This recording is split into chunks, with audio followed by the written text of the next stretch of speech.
সম্মানার্থে আমাদের মেলার মাঠের সমস্ত বিনোদন বাইরের দৃষ্টি আকর্ষণ করছি, আপনাদের সাউন্ড সিস্টেম গুলো বন্ধ রাখবেন। আর যারা পবিত্র আশার নামাজ পড়বেন আমাদের মেলা কার্যালয়ের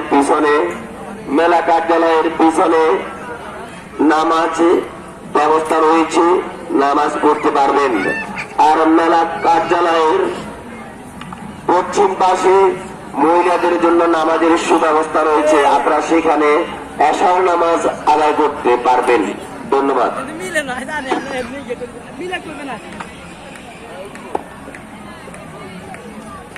ঠিক আছে।